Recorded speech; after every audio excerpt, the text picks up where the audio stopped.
महाराष्ट्र की रहने वाली मनीषा अपने पति से मिलने के लिए पानीपत पहुंची। मनीषा ने पापोली के रहने वाले युवक से 5 साल पहले प्रेम विवाह किया था।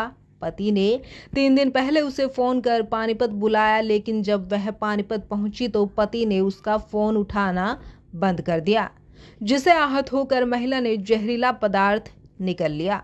महिला पानीपत संजय चौक स्थित एक होटल में रुकी हुई थी। उसने ऑनलाइन जहर मंगाया था। हालांकि मनीषा शुक्रवार को अपने पति से मिली थी और उसने पति को अपने साथ ही रहने को कहा, लेकिन पति वहां से निकल गया और अपना फोन बंद कर लिया। बार बार फोन करने पर भी युवक की ओर से कोई जवाब नहीं आया। मिली जानकारी के अनुसार मनीषा ने जहरीला पदार्थ खाने के बाद पिता को फोन कर इसकी जानकारी दी। इसके बाद उसके पिता ने पानीपत में रह रहे उसके मौसा को होटल पहुंचकर मनीषा को देखने के लिए कहा। मौसा राजवीर जब होटल पहुंचे तो उन्होंने देखा कि मनीषा की तबीयत ठीक नहीं है, वह बार बार उल्टियां कर रही थी। जानकारी देते हुए उन्होंने बताया कि वह पानीपत के अशोक विहार कॉलोनी का रहने वाला है। महाराष्ट्र के चंद्रपुर रहने वाली उसकी साली की बेटी मनीषा ने उनके यहाँ रहकर ही नर्सिंग की पढ़ाई की थी।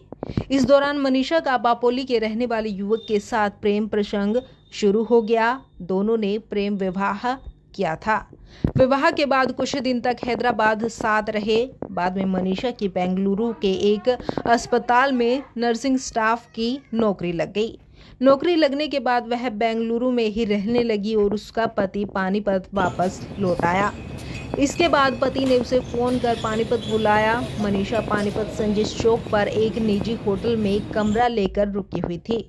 मनीषा ने अपनी मौसी को इस बारे में बताया कि उसने ऑनलाइन जहर मंगाकर खाया है। मनीषा को नजदीकी अस्पताल में भर्ती कराया गया, जहां से उसे असंध रोड स्थित एक अस्पताल में भेज दिया गया।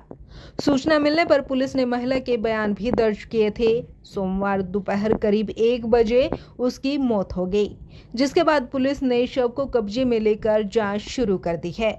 फिलहाल युवक की तलाश जारी है। वहीं महिला का शव पोस्टमार्टम के लिए पानीपत के सरकारी अस्पताल में लाया गया था, जहां पर युवक के परिवार वाले भी पहुंचे थे।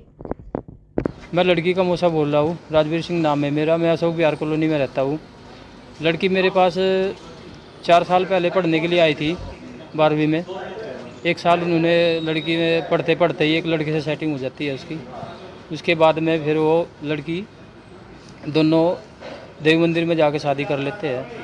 ठीक है जी। वे लड़का और लड़की गाजियाबाद में रहने के लिए चले जाते हैं जी। उसके बाद में फिर उनके साथ में कुछ दुर्घटना होती है।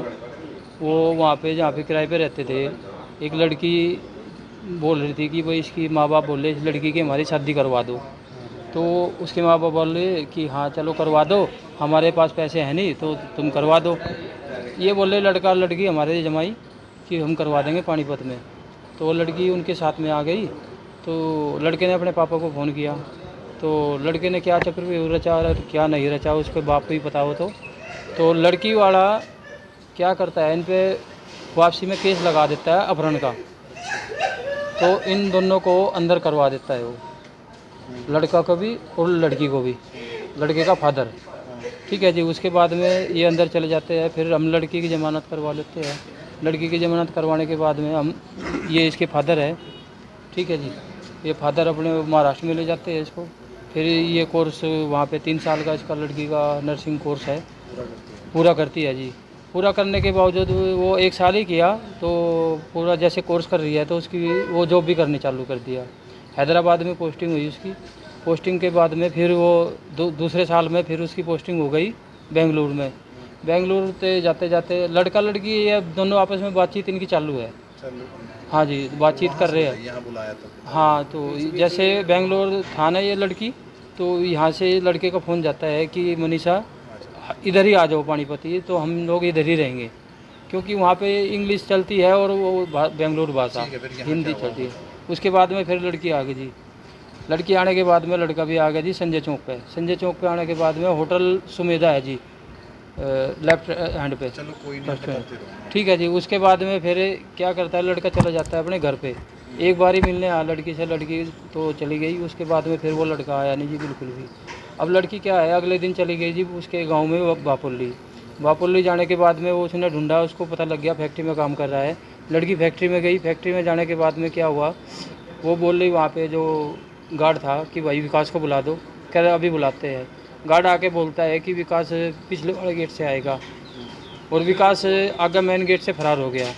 उसके बाद में फिर वो उसको मिला नहीं, फ़ोन भी उसका स्विच ऑफ है। ठीक है जी। उसके बावजूद लड़की अपने होटल में आ जाती है। होटल में आके वो शाम को जहर पी लेती है। बार बार उसके फ़ोन करने से फ़ोन स्विच ऑफ ही आया। जहर खाने के बाद में पूरी रात वो तड़पती रही। उसके बाद में सुबह उसके पापा ने कॉल किया लड़की को अपनी, उसकी लड़की को कॉल किया। जैसे ही कॉल किया तो उसको पता लगा कि हाँ मेरी लड़की ने जहर खा लिया। मेरे पास ही फ़ोन आया फिर कि राजवीर देखो मनीषा। आप लोग वहाँ पे गए, क्या हुआ? हाँ, तो फिर वहाँ पे हम चले गए जी। वहाँ पे उसको वो जहर खाए थे, उल्टी दस्त उसको हो रहे थे। हम हैदराबादी में उसको ले गए उठा के। उन्होंने जवाब दे दिया, कह लगे हम दूसरा रेफ़र कर दिया बालाजी हॉस्पिटल में। ठीक है जी। वहाँ पे उसका इलाज हुआ। इलाज होने के बाद में फिर हमने खबर दी। वहाँ पे बोले डॉक्टर की ये तो इलाज पुलिस के केस बाद है। क्या हुआ, डेथ हो गई? हाँ जी, वो बताऊँगा। अभी डेथ नहीं हुई, अभी पुलिस आ जाती है। पुलिस आने के बाद में बयान हो जाते हैं लड़की के। फिर उसकी सोमवार वाले दिन सुबह को डेथ हो जाती है। ठीक है जी। लड़के का अब तक कोई पता नहीं है। लड़का फरार है। लड़का फरार ही है अभी तक। लड़की ने जहर कहाँ से मंगाया? लड़की ने जहर ऑनलाइन मंगाया था जी। ऑनलाइन बेंगलुरु का उस पर एड्रेस है जहर पे। अच्छा, बेंगलुरु से मंगाया। हाँ जी, बेंगलुरु का ही एड्रेस है। वो यहाँ पे नहीं, यहाँ पे मंगाया कि वहीं पे रहते रहते मंगाया, ये कुछ कह नहीं सकते। रुक जाओ यार, 1 मिनट रुक जाओ। वो अब लड़का फरार है? हाँ जी, अभी तक लड़का फरार है। बापोली का लड़का? बापुल्ली का लड़का है। क्या मांग करते, कार्रवाई क्या चाहते हैं आप? कार्रवाई तो हम ये चाहते हैं कि हमारी लड़की को इंसाफ मिले। उस लड़के ने बुला के हमारी लड़की को मरना पड़ा उसकी वजह से। क्या नाम आपका?